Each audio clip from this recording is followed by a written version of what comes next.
Salutations, respected viewers. This is George from Ireland. Here I am, opposite 147 Bond Street, London.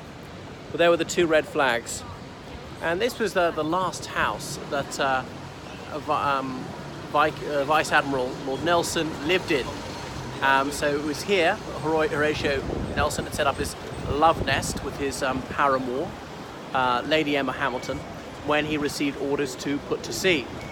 And obviously travel down to Portsmouth and put out to sea to do the King's enemies no bit of good. The Napoleonic Wars were being fought, and there was a high chance that France would invade the United Kingdom. The French Emperor, Napoleon, he even looked into digging a tunnel under the English Channel, that it did not come to pass for, my goodness, almost 200 years after that. Anyway, so the French and Spanish fleet led the Royal Navy on a wild goose chase to the Antilles and back, trying to shake them off. And the whole idea is if enough of the home fleet could be distracted, then the French flat-bottom boats of Boulogne could cross the English Channel, which is why Napoleon said, "Give me the Straits of Dover for 6 hours, and I shall give you the world." Because he thought, if only the Straits of Dover were unguarded for as much as 6 hours, that'd be enough to get an invasion fleet across. That'd be flat-bottom boats, so they could go right up to the shore, onto the sand or onto the shingle, and unload men, horses, cannon, and so on. The proper ocean-going vessels, they had too much of a draft, as in too much distance below the waterline to the bottom of them, because they had to be steady, a bit of a keel. And they couldn't go right up to the shore. They needed a harbour, and how were you going to capture a harbour? Anyway, so the battle was finally fought at Trafalgar, which is Cape Trafalgar is off the coast of Portugal. The battle takes its name from the nearest point of land to which it took place. The French and Spanish fleet were united because the lunatic king of Spain had been deposed some years before. Napoleon's elder brother, Joseph, had become king of Spain, and that was that. So Admiral Lord Horatio Nelson, he rated his Spanish opponent, Federico Napoli. He had the surname Naples because, remember, southern Italy was part of Spain for a while, ruled by the Spanish, whilst Naples is il quartiere spagnolo, the Spanish quarter. Neapolitan slang owes a lot to Spanish, or why on the west coast of Sardinia they speak Catalan and so forth. Anyhow, but the French opponent, who was the main one, was Admiral Villeneuve, who was not quite so able. So Nelson executed his Nelson's touch, which was not completely original. Nelson hadn't invented it. So instead of the two fleets set lining up side by side, opposite each other, parallel to each other, he would break through and infiltrate the enemy fleet, give them broadsides to their aft, because it's very wide there, and a cannonball going through there would go down the length of the ship, things like that. So, but anyway, a French sniper got Nelson, and he died several hours later. And he'd sent out an order, signaling by ship sometime beforehand, England expects that every man will do his duty. As he lay dying, he said to one of his officers, "Kiss me hardy."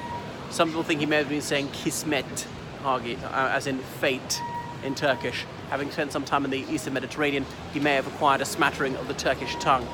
Anyway, there he breathed his last words, "Thank God I have done my duty," and expired.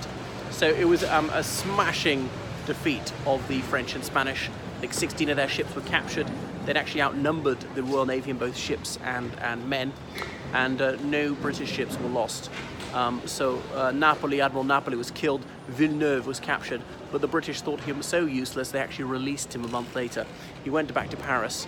Some months later, some men broke into his house at night and murdered him, possibly on the orders of Napoleon, who was decidedly dischuffed that Villeneuve had lost so heavily and completely put paid to Napoleon's chances of successfully occupying Great Britain. So Nelson's corpse was put into a barrel of rum, what a waste of rum, to preserve it and shipped back here. But anyway, a fast ship was dispatched and sailed right for Land's End, where they broke the news that the battle had been won.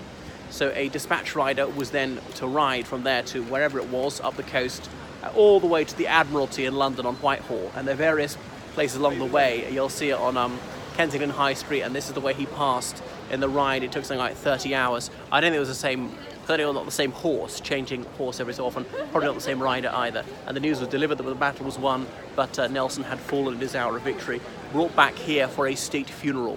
So the only commoners or non-royal personages to be accorded this singular accolade was Sir Winston Churchill, Lord Nelson, the Duke of Wellington. So that's that. So Wellington had some legitimate children with his wife, and they were honoured, and so was his elder brother, given a hereditary title.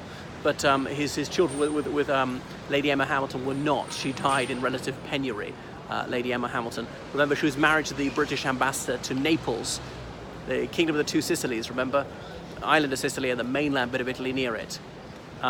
So William Hamilton, he was well aware that his wife had Lord Nelson as a lover, and he treated her as though he was an indulgent father, not her husband, and he didn't mind being cuckolded. He was willing, in fact. So her coquetting and more with Lord Nelson didn't bother him in the least bit. You want to invite your lover to stay? Well, I don't mind, just as long as you're having a good time. So that was that.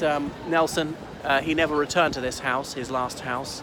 He'd been born in Thorpe Burnham in Norfolk, where his father was a vicar. He went to the same school as Stephen Fry, and when he went back to Norfolk as a famous admiral, his coach had been drawn by people. They'd put the horses aside and they pulled the coach themselves in a gesture of their adulation of Lord Nelson. So someone who every child used to be taught about this country. He's seen as a bit old hat these days, a bit imperialistic. Some of his views are now rightly regarded as disgusting, like he thought that slavery was entirely morally acceptable. There we are, a flawed hero.